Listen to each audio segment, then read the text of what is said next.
You're still watching New Dawn coming to you live from Ogun State Television right here in Abeokuta, Ogun State. And you could join the conversation on Facebook. You could be part of this discussion. This discussion is going to trend on Facebook at OGTV. You could like the program. You could also give your own comments as we are looking at a topic that has refused to go away, and we'll continue to keep talking about it. We're looking at the Electoral Act, and series of activities have taken place in the past few months, one after the other, and we've not really come to the conclusion or got to the concluding part yet. It looks like it's going to be with us for a long time. So we have people in the house this morning who would help us look at this issue critically, the Electoral Act. We are looking at the law and the politics. So to tackle, let's begin from the law aspect. We have a barrister at law in the house. Barrister Izuchukwu Wagbara. I would like to welcome you as a legal practitioner. Barrister, welcome to New Dawn. Thank you for having me, and well done our viewers. All right, and then, after the law, we also have the people. We can't have the law without the people. We can't have the people without the law. The public commentator is also here. So, Laika Mustafa, I would like to welcome you to the Dawn, the set of New Dawn. Thank you very much. Good morning, viewers.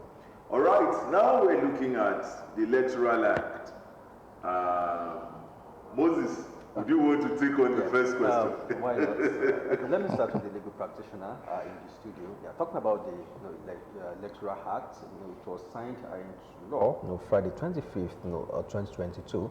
But there's been this contentious clause, the section 84, subsection 12, which the president has asked the lawmakers, to delete. But it has become so debatable. While some Nigerians are backing the president, some are saying that provision should be retained. Oh, well, some are of the opinion that that provision affects the sovereign rights of political appointees. So as much as they are political appointees, some are of the opinion that they have the right to also contest, to vote and be voted for. And some are also arguing from the standpoint that political appointees are not public servants, considering the definition of public servants in section 318 sub 1 of the Constitution. And the fact that public servants are only expected by virtue of the Constitution to resign about 30 days before the election. As such, if public servants who have some form of permanent stability in the public service, if they are just required to resign about 30 days before the election, why should political appointees resign long before the election so as to participate in the party congresses and things like that? So some are arguing that such a provision affects the sovereign rights of political appointees. So I think that's the first issue. And so, but the point is, the legislature, which is the National Assembly, has enacted this law, and unless the judiciary lawfully and according to due process holds that such a provision is unconstitutional, then such provision stands. So until the judiciary says that such provision is unconstitutional as it affects the sovereign rights, the judiciary is the one to interpret the law. Okay. But until that, or until the legislature repeals that provision, then the provision stands. Yeah, Mr. Laika Mustafa, you as a public affairs analyst, what's your take looking at this provision? Is this something you think will help our electoral system? No, I do not think so, actually. I think that provision is too sweepy, because when you look at the people affected, you're talking about ministers, you're talking about commissioners, you're talking about special advisors, a whole lot of people. And so if you see, and in politics, there is this thing in politics that when you work and you work very hard for your political party, you are bound to be rewarded if you win the election. And then you shouldn't become a victim of, the success of the party, in the sense that if you get rewarded by being appointed And along the line, you have the capacity, the capability, you believe you can vie for an elective office. But this provision is saying that, oh, because you have been given an appointment, you can no longer participate in party primaries, you can't participate in Congress and all that. And so for me, I do not think that provision is fair on a whole lot of politicians. And I think that is the reason why the president sent it back to the National Assembly to be amended. So I believe it needs to be amended. The reason, in my view, why that provision came on board, you know, there has been a love lost between the National Assembly and some ministers, and I think that there is more to it than, you know, than what. But it is believed in some quarters that that's a provision we give all candidates, you know, level playing ground. Because no, it doesn't. I'm sorry. Yeah, because if you say appointees should not participate in congresses and primary election and all that until they resign, how about members of National Assembly? How about other, even though their position is elective, but the fact remains that they are in position and they are also vying. A governor is not going to resign because he's going for second term. A president is not going to resign because he's going for second term. A senator, a serving senator, a sitting senator, member of our House of Rep is not going to resign his position to go and contest. Do you get the point now? And so it is skewed against political appointees. And for me, I do not, because among the political appointees, you may have people that are very competent, people that are very sound, people that are very good, that can, you know, deliver when they get into elective position. But this is going to limit them, it's going to decimate them, and over time people are going to be, get scared of getting political appointment, which should not be. So I think it's a provision that that is going to help us if there is amendment. Okay, now let me quickly take you on before I come to the barrister. You said it's going to help our political landscape if. Is it because they have to resign? Is it because they shouldn't resign? What benefit is it going to do? Is it not just so that they could participate, while they are still holding the reins of power? Yeah. When you are in office, yeah, there is something we should not, miss out here. Politics is expensive. Okay. It is very expensive, even in America, even in everywhere. So it gives you certain leverage. Let's not deceive ourselves. Okay. Certain leverage if you are in office and you are contesting the election. Okay. Your contacts, your networks, financing the election. Okay. So by the time you have to resign, okay, that's a minus for you. Okay. And other people in elective position, maybe the legislators and other people who are currently in office already have an edge, yeah, over you. Okay. So that is the politics behind some of these things. But much more than that, I'm saying that let us not punish people, okay, solely because they are political appointees, because among them, there are people that are very good, very competent, that can do a whole lot. So it's like abridging their rights. Sorry, I'm not the lawyer, under the Constitution. So I don't want to go into that, into law. So it's like abridging their rights under the Constitution, because the Constitution has given everybody the right to, vote and be voted for. You have a whole, so by coming up with that provision, I think it is targeted at, some people, maybe to punish them. Now, the law, let's come to the Electoral Act itself, and then what is actually the law? What is the perspective of the law with regards to this discussion? Then, number two, I think a federal high court has declared the provision itself illegal. Now how do you wiggle out of this thing? How do you now balance everything within the landscape?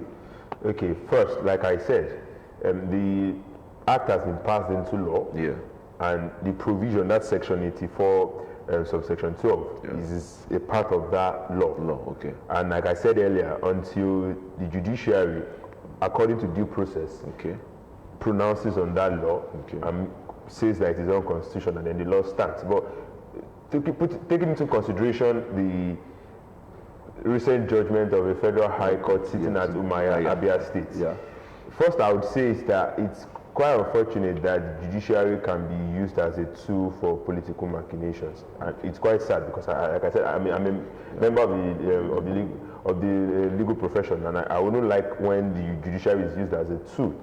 And be that as it may, the process before the judge gave such judgments, the skirmishes were I'm trying to use the word, I wasn't happy, and even many legal practitioners have expressed their displeasure at the procedure.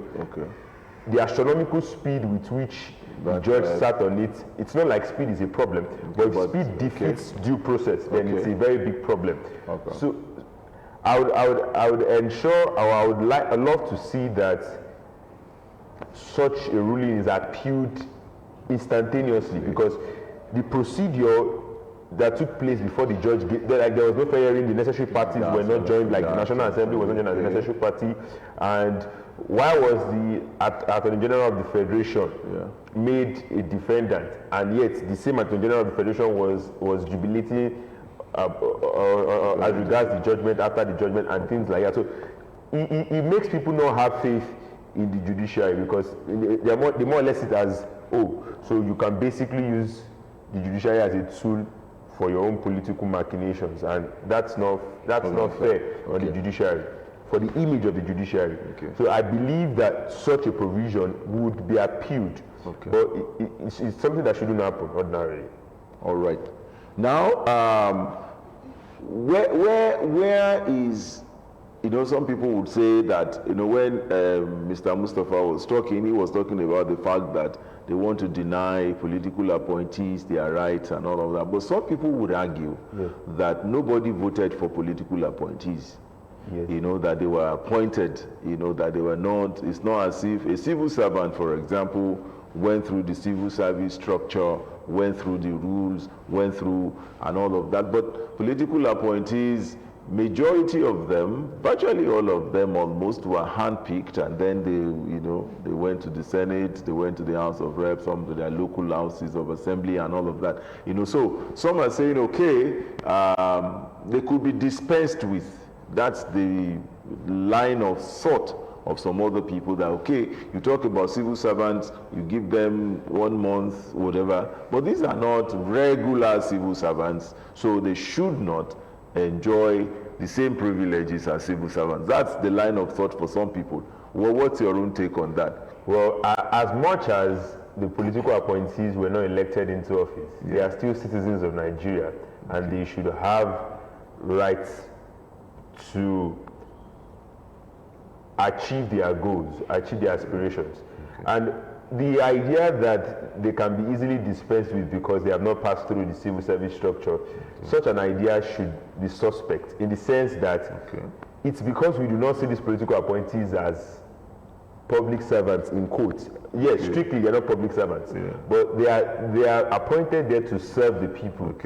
And so if you begin to pass the notion that they can be easily dispensed with, then you are also simply saying that you cannot hold them accountable publicly. Because if a political appointee sees that, nobody respects me, nobody sees me as a public servant, I'm really not accountable to the people, because I'm not seen in light as a public servant, I'm just seen as a stooge of the executive governor or the executive president, then it means I'm not accountable to the public.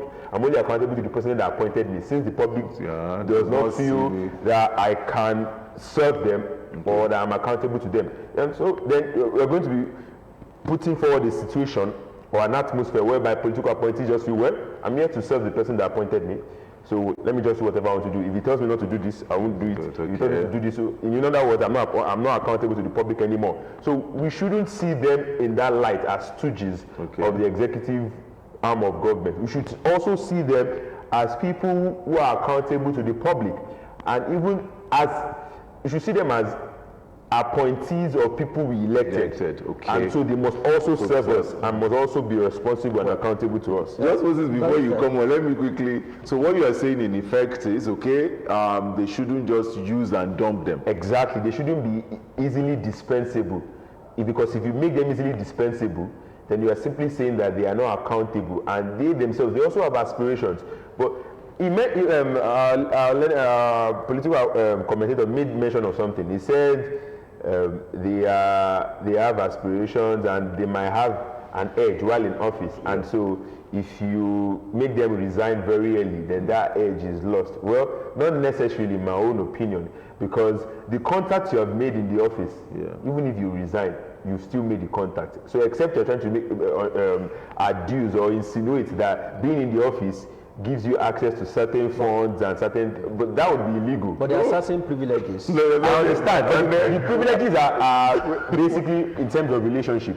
And so that as much as you find relationship with the law. Minister of Interior, there certain privileges such a person could have. But you shouldn't use, absolutely. But ideally, you shouldn't use such privileges for your personal gratification. Barrister, before Mr. Mustafa takes it on. Even that privilege, if you're using it to run for political office, that is actually unlawful. But it's because we've normalized it in Nigeria. So the Minister of Interior, for instance, should not use his political office for his own personal gratification or to advance his own personal cause.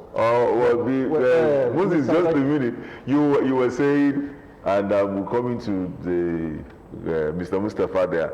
You know, the fact that, okay, I'm trying to buttress what Mr. Mustafa is saying, that, okay, you see, there's also the monetary aspect. Yes. If you in actual terms, cash is still important. If you cut off 90 days from somebody's earnings, that means you have denied him at least 3 months' pay. Yes. You know, because once he resigns, he's no longer entitled to anything. You know, if he's you understand what I'm saying? So you have already, you know, eliminated some part of his ability to be a man. But let's not deceive ourselves. It's not the salaries of the political appointees that they use in running the elections. Let's not even deceive ourselves as regards that. They have donors, they have people who sponsor them. In Nigeria, or godfathers. Okay, but someone made a statement once that to successfully run a senatorial election, you need to spend about 5 billion naira. Okay. Someone just made that statement in passing. Okay. Is the 3-month salary of a political appointee is 5 billion naira? So it just shows us that realistically, pragmatically, it is not the salary of the political appointee that is used to run the election. It's donors, sponsors, and maybe in quotes, godfathers, and things like that. Okay. But the issue is, we should even also ensure that such things, it should be supporters, citizens that donate to your election campaign. So the issue of support from your office should actually be legal. You shouldn't be using your office for your personal political cause. Yeah, well, Mr. Larinka Mustafa, I think Barrister is saying what's on paper. No, talking about these certain privileges now, because I still insist that some Nigerians believe it's like an unfair advantage for the political appointees. So if we're saying the provision, the clause should be removed, how then can we then balance things so that everyone can have a level playing ground? All right, thank you. Let me quickly, correct that impression. When I say that being in office gives you advantage, I do not actually mean using or misusing, as it were, your position. If you are in office, you earn salary, no matter how little. That salary goes towards your aspiration, and it helps. That is number one. So even if you don't misuse your office, you don't steal money, the fact is that whatever you earn legitimately, you can apply it towards achieving your aspiration. And so when you deny them that right, you are also putting them at a disadvantage. On the other hand, even if we have to look at it from the angle the barrister is coming from, the people who made this law Are you saying they are clean? Exactly. Are you saying they don't use the privileges of their office to do election and all that? So it's just about being fair. I think that is what we're. Now, to your question, there is a reason why the National Assembly, went ahead to do this thing. Political appointees, in my view, they give governors and presidents certain powers and opportunities when it comes to winning party primaries, and when it comes to winning, congresses and conventions of the party, and putting their own candidates there. If you are the governor and party primary is coming, you need delegates who are going to vote. If you are using indirect, that you need delegates. If your political appointees are 100 or 500 or 200, it already gives you advantage to crown whatever person you are interested in against the opposition or other rivals. So we've seen situations in this country where on the eve of primary election, a governor will increase the number of political appointees. So as to be able to... So as to have more delegates. More delegates. And then all you need is to give them instruction. Vote for so person. I think that is what the National Assembly is trying to, to balance, because if you are sitting in the House of Rep, you want to go back and the governor doesn't like you, the governor wants another candidate, all he needs to do is to send his political appointees as delegates and say, oh, vote him out, vote for this person. So, but I think that, having said that, it doesn't also mean that we should use that, to disadvantage the political appointees. Let us not, criminalize political appointments and look at them as if, they are inconsequential, or we can actually dispense with them. They are very, very good. Can you imagine a country without ministers? If we say political appointees are not that important, can we run this country without ministers? Can we run the state without commissioners? I mean, how is it going to be for the chief executive of the country or of the state? So we can use some other means, to moderate the powers of the governor if we believe that they have lots of power and influence. But to slam that. Would direct primary, would that have resolved all this? The lawmakers wanted direct primary, and the president said, okay, it should be democratic, for parties to choose whether they want direct or indirect primary. Oh, yeah, very good. I remember also, because they came up with the idea of what I see, particularly with the 9th Senate and the National Assembly as a whole, is that I think this particular one, they are concerned about the powers of the governors, maybe because of their experiences in their various states. So I think direct primary, though you can still rule out influence, but I think it will go a long way, in putting checks and balances and ensuring there is level playground, for all parties, because with direct primary, you will be able to market yourself to the generality of party members. You will be able to reach everybody within the party, and so it is different from indirect, where you have just a handful of people, mostly appointed by the governor or by the president. You understand? But if it is direct, everybody, you are all on the field. You can go, you can canvass, you can market yourself, as many people you can reach and sell yourself to, and they buy into your aspiration, then they will come out and then vote for you. Well, the president talks about security concerns, with direct, primary, and the fact that could be very expensive also. It is actually. It is very expensive. But, so where do we go? Direct primary, we said no. then political appointees were debating that. We just have to come up with, with something at the end of the day. If direct primary is expensive. In I think Osun State, recently, it was a direct primary they did, and they did it successfully. The sitting governor won, and I think everybody was happy. So, in Ogun State, the last time I think also, it was direct primary. So, at the initial stage, if we adopt it, we may have teething problems. But over time, we will perfect it here and there. We'll remove those cost drivers that makes it to be, to be expensive. And then we'll come up with, something more. Barrister, back to our initial discussion about political appointees. I know that our political appointees are not employees in the public service and so cannot be covered by the 30 days constitutional provisions of resignation before an election. So I think maybe I will need your interpretation on this. So which means as a political appointee, a political appointee may not resign, 30 days before an election, going by this provision.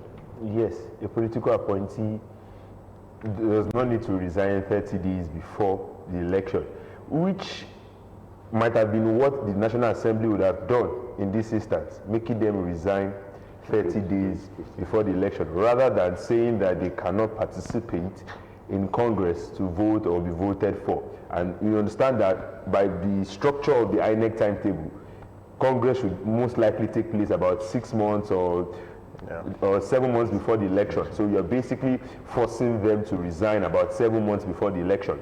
And so, as such, what the National Assembly could have done this time around is to make them resign 30 days before the election. That way, no one's political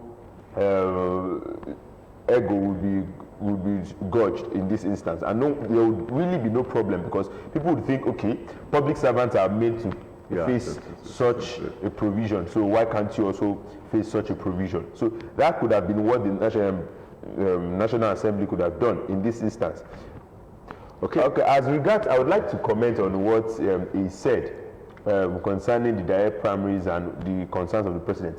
I think as much as we need to regulate the political space, we also need to understand that if we do not trust people to mature and to wise up as regards their political decisions, we would continue to outsource our political power to few people in power. If you keep on arguing that direct primaries would not be possible because because the members can be easily manipulated by money and things like that, or security concerns, which is like more or less the really plausible instance in my own opinion, the security concerns, but that can be managed, because if security concerns cannot be managed in a political congress, then what about the actual elections, in fact? So we cannot continue to say that people are not ripe for direct elections in political parties. As much as we can have other regulations of the political space, but democracy, in fact, should allow parties to be able to decide how they choose their candidates for elections. And that way we are even training the political process. Okay, we are encouraging people to join political parties.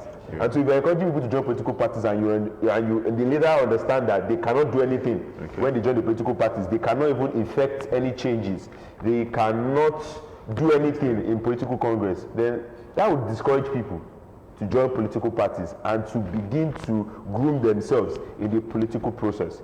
So as much as we shouldn't force direct primaries on parties, we should also not try to discourage it in our discussions. So let political parties decide.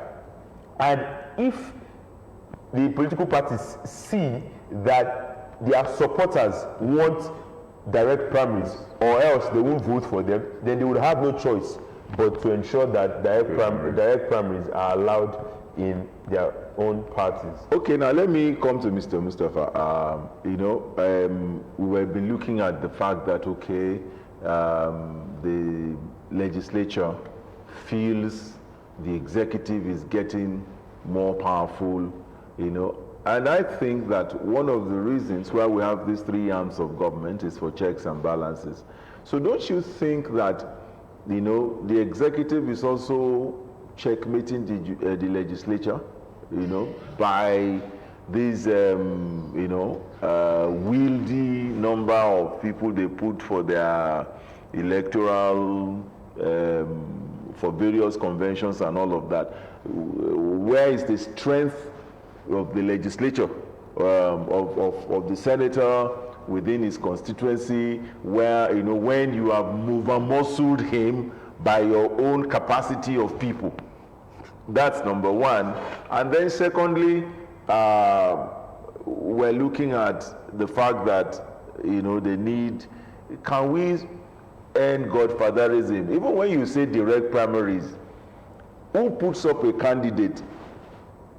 Who puts up a candidate? Who determines, who shortlists? Or you just say, okay, if we have direct primaries now, in party A, we have 27 contestants.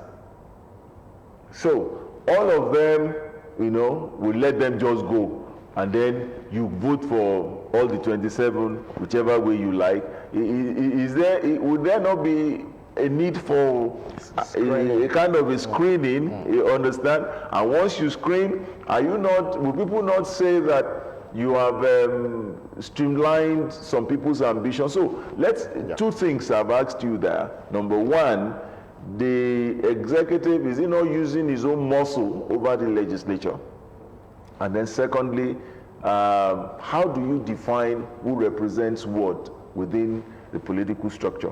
Okay, first, you see, one thing I will point out here is that there is nothing as good performance. Okay. Especially when you have the opportunity, whether you are political appointees or you have won one election or the other. In whatever capacity you find yourself, if you perform very well, okay, as a legislature, you go to your constituency, you deliver, okay, you make people to feel your impact. okay. If at the end of the day, the governor or the president does not like your face, people will say no. Okay. This is the person we want. We've seen that repeatedly. I like to remind you, during the time of Governor Fashola in Lagos, Okay. Exactly. there were attempts to stop him for second term. And Lagosians said, look, this guy, if he goes to another political party, will follow him. Yes. Okay. So the godfather was forced Okay. to support him for second term. Okay. So my message for our legislature or our legislators is that please deliver. Let your people know you. Don't sit down either in Abuja or Kapanja or somewhere and then few days to the election and then you then show your face and start to. So if you do that, people will always. But some will say that the legislators will tell you that you elected us to go and represent you in Abuja. You didn't elect us to come and stay with you, to fraternize with you. So when you don't see us, we are doing your business in Abuja. So how do you now balance it? You want to see your elected representative. Your elected representative is telling you he's doing your business in Abuja, he's doing your business where you have sent him. Nothing stops the representative in Abuja from coming to his constituency once in 2 weeks. Because number one, there are funds available for him to do that. Okay. And also, the idea of relating well with your people is that let your people understand that they can access you, even if it's your office, your constituency office. Okay.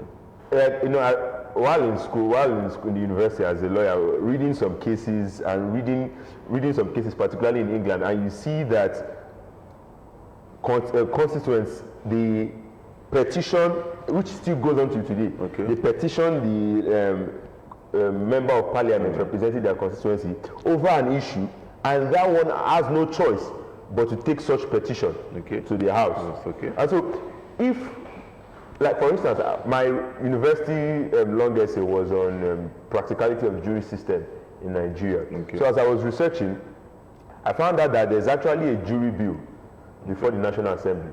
Okay. And so I needed that jury bill so as to research and make my arguments. But the laws are not online, okay, which is another issue that lawyers are facing at the moment. Okay. And two, if I wanted to also go through any connections, ideally I should have gone through my representative. I could have just written to his office that, okay, please, I need so and I'm a student, I need so and so for my research and things like that. Well, you really sometimes you do not even know their offices, or if you know their offices, you don't know if it is a campaign office or a constituency office for issues. And so they need to be present. The issue there, they sit for 3 days. Okay. In the week. In the National Tuesday, Wednesday, Thursday, I think. So they have 4 days to themselves. Okay. So they have all the time in this world to interact with and you will see that when election is approaching, what do you see? They relocate. What happens to Abuja? Let me stop her. I remember that I had this discussion with a senator last year, and he complained that in as much as they should come home and interact with people, there are times people also take advantage of this by asking for miscellaneous needs.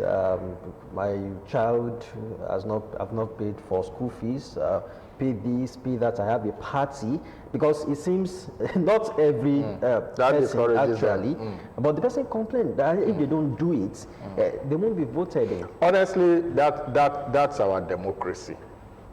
How? It may be good, it may be bad, but that is how we have it at this moment. Over time, we'll get over it. We'll leave that stage to another stage. That is number one. Number two, that is how it was before you were elected. Exactly. Before you got elected, those are the people. See, there is poverty in the land. Let us not deceive ourselves. Okay. People need support from time to time here and there. And so it is one of the things that make our democracy to be expensive, because you have to dish out, you have to give people money. That is the reality of our situation. And having known that reality, you have voluntarily, without being coerced by anybody, plunge yourself into the political waters. You cannot come back and say, because of that. And how much do you even give these people? You will be amazed that sometimes these people give somebody 200 naira. Yeah. She appreciates, because she just wants to buy bread for her son or daughter. Sometimes you give people 500 naira. So it may be, the money may be much at the end of the day, but it's part of our political situation as we have it in Nigeria of today, at all levels. But if you then say, because of that, you want to stay put in Abuja, then you should not come back to complain that the governor is muzzling you, that the governor is, wielding too much power. The political machinery has to be oiled. Okay. Not just during the election, but even before the election.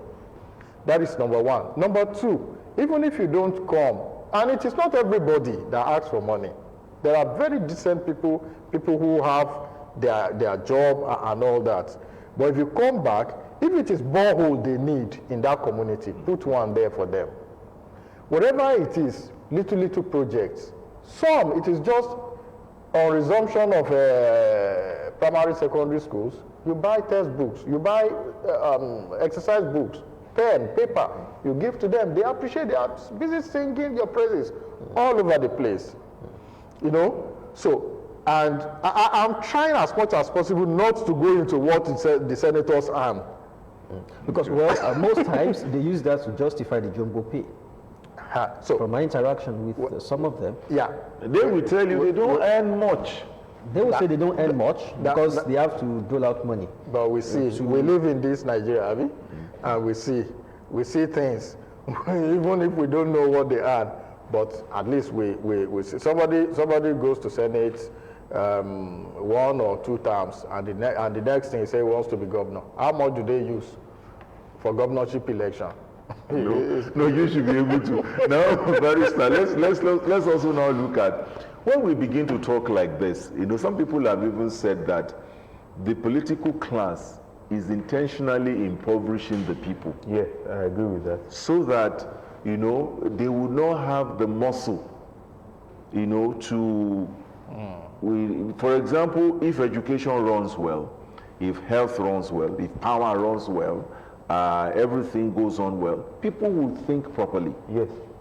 But people are feeling that, there is a deliberate attempt by the political class to make them dependent on so they just go in there, make their own money, and then give these boys peanuts and crumbs. And then they come back again, 4 years. Somebody said you will soon begin to see them on the street now eating corn, and then we're buying from the woman on the roadside. Is that the way we should be? It's not the way we should be, and it's very unfortunate that such is that such is happening. But that is the strategy of the political class in Nigeria, which is very, very unfortunate, because what they understand is that they do not want independent, brilliant minds as electorates, because that way they have to do a lot of job to convince people. That way you have to debate, you have to argue, you have to debate ideologies, you have to debate policies, and people are asking questions. When you go for congresses and rallies, you really have to prepare speeches that address the issues that the community is facing. But yeah, you just go there, sing one song, sing one song, make chants, on your mandate to stand, say some other things, and you dole out money. Because like in my house, I stay in Lagos.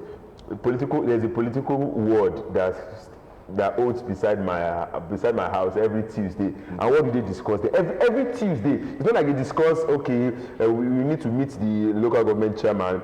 There are issues that we need to discuss. That our children in the schools that we have, the teachers are having these issues, so and so policy. What they're discussing is, I got a law, we need to go and for this rally, let's write our name. The last meeting, the money they shared, it didn't reach me well. And these are the things that they do almost every Tuesday that they meet. And the problem is, and the thing is this, if people are wise, if people have money, people can feed themselves, then the political space will be about issues, not necessarily about money. In America, yes, politics is expensive, but what the money is for logistics, not for feeding people and not for giving people, like logistics like shirts, caps, money to take people, to take delegates, transport, and things like that, media, publicity, not to feed people. The money for politics is to give people money. And the thing is, if people have their political power, you would see that godfatherism would reduce. Let's take the example of the last election in Oyo State. Governor Ajimobi, people were not happy with him. Like the last election in Oyo State was more vendetta than people being wise about their political choices, even though you could still say they were being wise because they voted against the incumbent. They voted, Governor Ajimobi was going for a senatorial position, and because of the way he did in the second term and the way he addressed people, spoke to people anyhow, insulted people, pensioners and things like that, so people were like, how would you treat us like we are slaves? That was when the Ibadan warrior spirit came up in them, that how would you be talking to us anyhow? And they vote. It was in my, because I was in school then, he did not, his opponent did not really campaign. His opponent in PDP, but they voted against Ajimobi, not because they voted for that candidate. It's just to show you that if people really decide not to vote for you, they can't. But the point is, they do not have that intellectual capacity, in quotes, or they do not have that strong moral capacity, because many of them are hungry, many of them need money, many of them need food, many of them need jobs, and you are promising them different things, and they understand that, well, this is election period, this is the only time I can collect something substantial. So let me just chip in there that the politicians disempowering people, I think it's not just Nigeria. If you look at governance, because this speaks to governance, it's governance issue. If you look across Africa generally, politicians how about military? we've had military regimes in Nigeria. All over Africa now you have military regimes. How are they faring? Are those countries well developed now? Are there no poor people? So I'm not of the opinion that military is an alternative. I'm just saying that governance in Africa, it's not limited to politicians, but it's about our mentality in Africa, governance in Africa, and it's historical. In the days of kings and emperors, and it has always been. That's our history. This is my opinion. Black race. Okay. It's about when you are in position, you want to keep others perpetually subjugated. But if you look at the Western region in the 50s, you find out that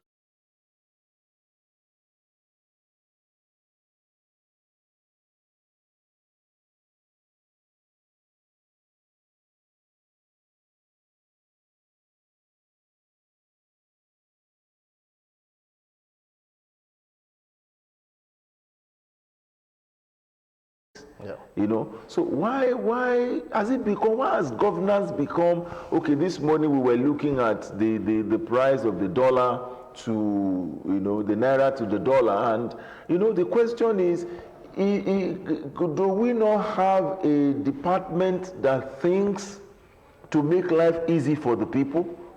Well, I think that if we continue the way we're going in our democracy, and good, competent people continues to engage with that process, over time, we'll get to those levels. I think one of the things that actually affected us, or that are still affecting us today, is the fact that at the inception of this democracy, a lot of people stayed away. A lot of people stay back. People who are competent, there is this thing that people say, oh, it's a dirty water, it's a dirty game, so I won't have anything. And some are even saying that when you put the nomination fee of the president at 20-something million or whichever one, you have already eliminated a lot of honest Nigerians. That's because correct. How many honest Nigerians can boast of 20-something million or how many millions, and then, non-refundable? Yes. How many honest Nigerians can do that? So they think the process is flawed itself. It is. And I think right from even the Constitution, I'm sure the lawyer can, shed light on that, because all these things spelled out in the electoral processes and the procedures. By the time you go through them, they are very expensive. For instance, is it possible that we peg the cost of nomination form, expression of interest to the BRS minimum? A lot of things are left to the political parties. And the political parties want to generate money. The election period is not just a period for electorates or party people to make money. The political parties, they make a whole lot of money during the election period through the sale of form, all manners of levies. You see, sometimes we blame politicians, but if you also know what they go through before they get into those offices, I am telling you, it's only a God-fearing person that will look back. Because I've witnessed it live. Apart from, you start this thing about 2-3 years or 4 years before the election, because that is when you will start, telling people about your aspiration, and then you start spending from there. And then you continue to spend, Chief Oshoba, Baba in Ogun State, said something recently. He said he knew he was going to lose the 2003 election. But on the eve of that election, he mentioned how many millions that he still disbursed, even though he knew he was going to lose. So that is part of So if through the constitution, Gearing up for the subsequent elections. I mean, okay. My take is, don't you also think leaders are a reflection of the society? We did establish something that it seems like electioneering lacks rhetoric. But who even cares about the rhetoric? Who cares about someone coming to, just like we see in Western climes, because the elites most times won't even vote. It's the market women, those women, the artisans, that most times will go out and vote. So many of them don't even care about the rhetoric. So if you are saying, okay, this is how the electoral system is, this is how the electionary campaign is, it's also not about the followers, the people, that what the people want and what the candidates are giving to them. Well, I understand that I think it's a misconception that market women can't appreciate rhetoric. I think it's a very big misconception. But the problem with the notion of the market women is that even they themselves, as much as they are politically wise, and they are politically wise, the problem is that many of us think the government can solve all our problems, which is a very big misconception, because once we do so, then we put a whole lot of hope on the government to do basic things. What the government should do is to ensure that we are able to prosper. Put the foundational things in place for us to prosper. So if a wise candidate who really wants to connect with the people, the rhetoric should be that there are problems that the government can solve, but the problems of prosperity would be for you to solve. In what way? Meaning, if you make the economy good, then you can prosper, you can sell, you can make trade, you can do different things. So that's the duty of the government. If everywhere is safe, then you can buy land with the money you've made. Then your children can go to school without fear of being kidnapped. Then if you have an issue in court because the courts are functioning well, then you can go and argue your issue and things like that. So it's not like the market women do not understand. And I think they are even understanding now, because the suffering is so much. I believe, and I'm optimistic, that 2023 would be an eye-opener for many people, because it's either people vote out of frustration, or people vote with like enough is they vote with enough is enough, in the sense that they understand that the government has to do a lot. The government has to do a lot, because there's been a lot of apathy before. That what's my business? As long as I can make my own money, I don't care. But now they are seeing that even if you make your money, there's no fuel. You cannot get the fuel to power your house. Yes, you can make your money if you struggle so hard and you do so many shady deals. But if there's no security, then it means that you're not safe and things like that. So those are the issues that the government should cater about. Ensure that the economy is good, so that people can do whatever they want to do. Ensure that the schools are open, so that people can study and they can achieve their aspirations. So it's not like the rhetoric, the market women can understand rhetoric.